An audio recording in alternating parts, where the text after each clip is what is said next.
and information dissemination, which is also considered as empowerment to these workers as they serve as advocates for the rights of women and girls. Well, presently, it works on a COVID-19 response project given by Oak Foundation in Switzerland to help with the fight against the pandemic.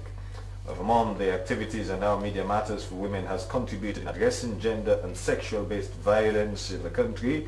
The project director, Florence Diocese, is here with us. It's a pleasure having you as always, Florence. Thank you, Kojo. Right. Good morning.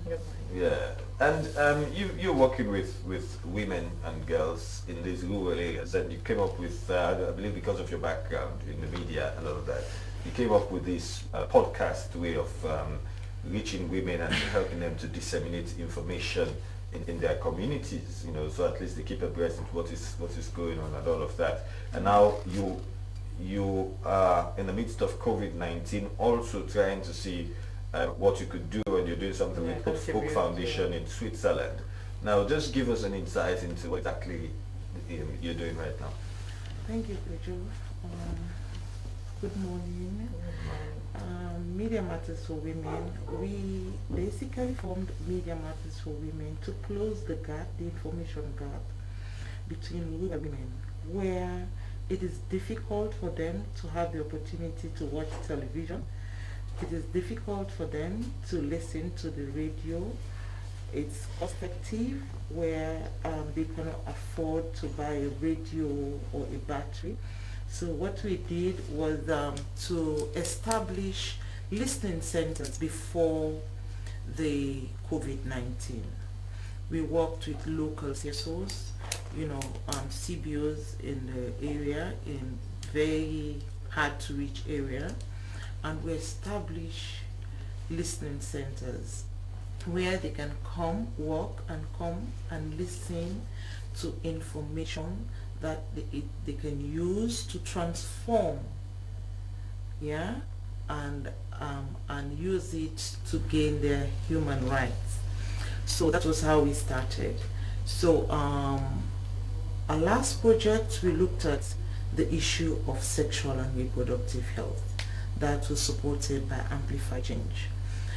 Most of our women at the hard to reach areas find it very difficult to understand.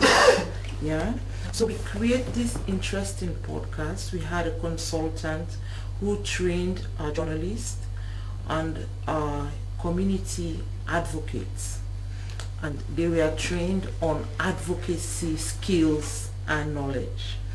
And we created, we gave them tools that they use to disseminate this information and how to gather the data, how many listeners' data. So that was how we were able to reach in our last project over 50,000 listeners. Women, young people, we targeted schoolgirls, we targeted young men, and we had a lot of feedback in terms of, we did a stakeholders meeting where we had feedback from primary health unit centers where they told us how the referrals on young people going to access these services. So during COVID, we came up with a strategy that, because we work with traditional leaders, so we came up with a strategy that, okay, we are going to have a lockdown. How can we disseminate this information? Government comes up with information on policies, on how updates and all of that. And so what we did was to engage our traditional leaders, and then we used the town criers that they already had. We provided megaphones for them, and then we trained them on open data kits, how to send in the listeners' data to the youth advocates, and the youth advocates send it again.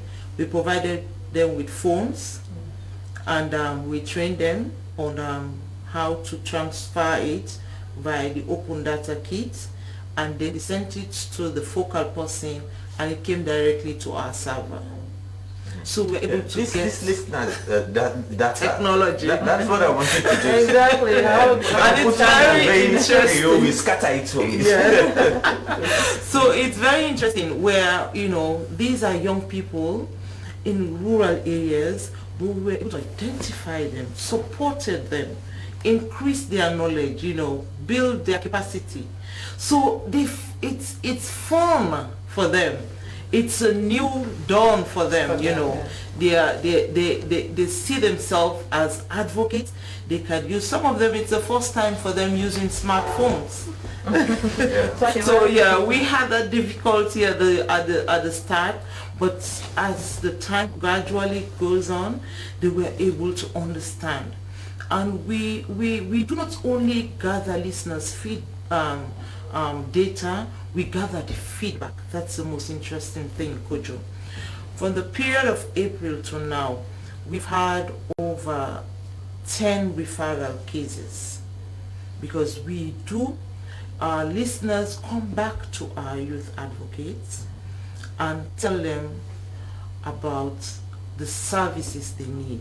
Okay, because they now listen. Now they know that information. They can So access they want this to access service. So that's how we link them now to service providers. But I think you don't just let them listen. So we don't just let them listen.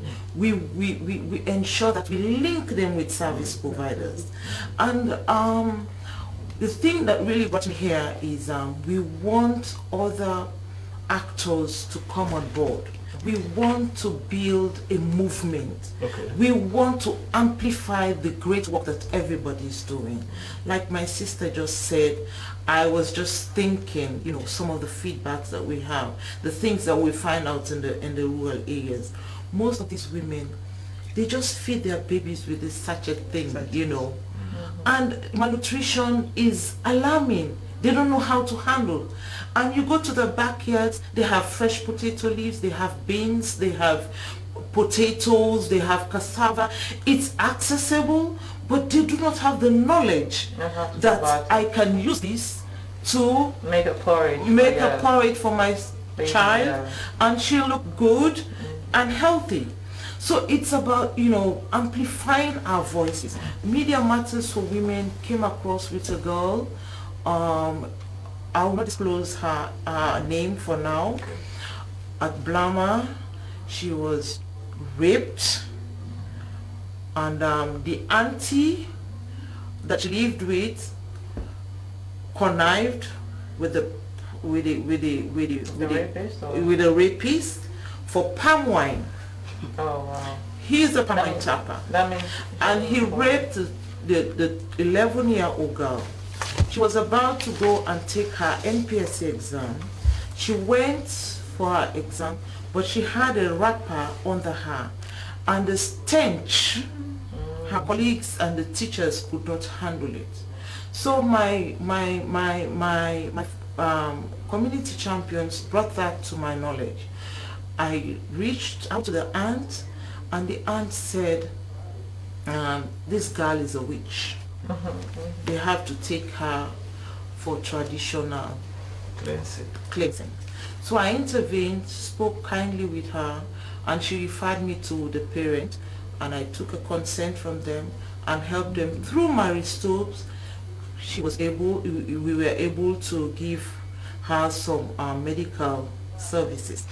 And then the girl said, Auntie Florence, before I go back to that house, I prefer I'll kill myself, or I sleep in the street. And that is just one of many thousands of girls there who were sexually abused. They're in, you know, it's becoming a culture. They do not know where to go, what to do. And we have so many organizations working on preventing SGBV. And then we were able to connect her because it was getting too messy for me.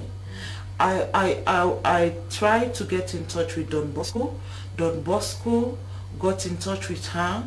They transferred her in Freetown, got to Aberdeen, helped her to go to Aberdeen Women. They did 2 surgeries for her. She's in a critical stage, and you know, they had to keep her, and now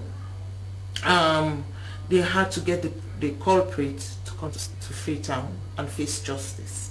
This is just one of the cases. There's so many girls. I have so many. Every week you have reports on sexual and gender-based violence. And this gender-based sexual and gender-based violence, it's now on the increase. It's But Joe, the fact is, when you talk about sexual and gender-based violence, you're not talking to, you look at the case, the scenario where women have to walk 3-4 miles to access a police station. And when you get to the police station, they will tell you, come with your witness. You need to pay transport for that witness. You get fatigued, you don't have money. You need justice. The person is there languishing. You know, there's so many issues. How can we work together? So Media Matters think this is the right time for us to come together and build a movement. We can amplify the voices, because what we did for Don Bosco, we popularized the 3-to-3 line. And we did podcasts, and our podcasts are translated in 4 different languages. And we share